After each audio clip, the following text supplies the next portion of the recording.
The legislation that is the topic of today's discussion, namely the International Crimes Tribunals Act 1973,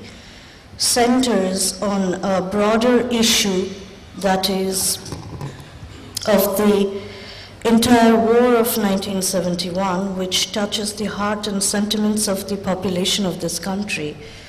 There are many whose lives and even basic amenities have been irrevocably and deeply affected, and for whom the horrors of the days of war are a very close reality. To make use of this emotion of the populace in promulgating legislation that is inherently susceptible to abuse is, however, quite repugnant and should be resisted as an issue entirely separated from the one that the legislation is said to address. And I would agree with the speaker before me that we ought to simply confine ourselves to the legality of the legislation concerned and the related aspects, and should make it clear at the outset that trial is perhaps necessary to lay to rest the controversies that have existed and that have bothered us even to our generation to this day. I would like to thank the National Forum for Protection of Human Rights, which has done considerable degree of research in producing this booklet, which I received yesterday, and it has actually I had the opportunity of going through the legal opinions given by a very eminent organization, the International Bar Association, and two very eminent jurists, one of our own. All that is in this booklet, which I believe all of you have already received, reflects that the 1973 Act, as amended, purports to set up tribunals which can arbitrarily try and convict individuals accused of war crimes in 1971, although the Act does go on to include actions and offenses committed thereafter. But we know that it is centered on the war of 1971. And the standard legal procedural safeguards, as the speaker before me has mentioned, have been categorically removed, particularly those related to possibilities of concoction and fabrication of evidence, for example, the rules against hearsay, and impartiality of the proceedings concerned, and the other general safeguards required by the exigencies of due process.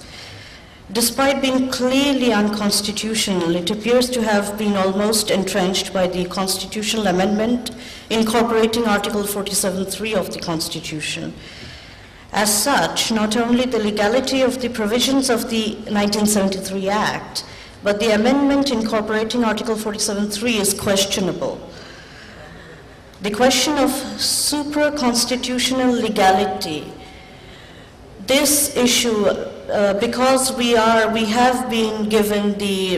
exact details of where the provisions of the 1973 Act and the amendment breach the Constitution or fall short of international standards, and because I believe there will be a detailed discussion on each topic and provision later on, I would like to address one particular issue, and that is the one of retrospective criminal liability, a legislation promulgating retrospective criminal liability, whether it is acceptable or not. We know that by all international standards of human rights, even the European Convention of Human Rights and everything that you can think of, retrospective criminal liability is abhorred, is a no-no. However, that is why I bring the issue of supra-constitutional legality, because you see, jurisprudentially, the issue of retrospective legislation has been dealt with in different manners, arriving, however, at similar conclusions by naturalists like Radbruch and positivists like H.L.A. Hart.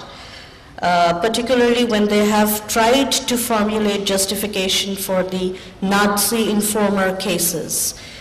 for which trials have taken place and are taking place still. Even Hart, despite terming it, Hart, you see, Professor Hart was well known for creating a very distinct differentiation between law and morality. But even Hart, although he terms these retrospective legislation as an evil, he does term it as a necessary evil to balance something that was perhaps more evil. Now, he has also,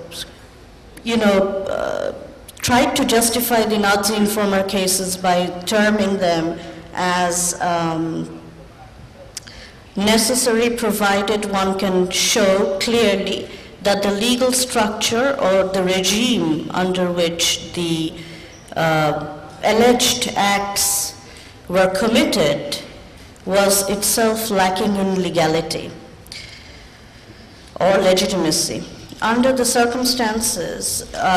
even though we would like to see criminal liability which are not imposed retrospectively, for the greater good of the nation, I really do not think that jurisprudentially we can do much about it at this stage. But I would recommend that a public awareness such as this is created to bring forth the very serious and grave breaches of human rights and protection of the individual from abuse of the process of whatever, the tribunals or whatever is set up in this case. Because the Code of Criminal Procedure and the Evidence Act, they're all suspended and they're not in operation when the tribunal is going to act under this particular legislation. To avoid that, trials must go forth, but the entire procedure may be commenced after implementing recommendations such as the recommendations that have been provided by the International Bar Association and the other recommendations as provided in this booklet, and perhaps upon further discussion and looking into the aspects of safeguarding the individual liberty and interest, the civil interests that are there. Because you see, a trial perhaps would be necessary to lay to rest the controversies that have, as I said in the beginning, that have bothered us to this day. But a trial conducted by the tribunal under this particular legislation is not going to do anything to lay to rest any controversy,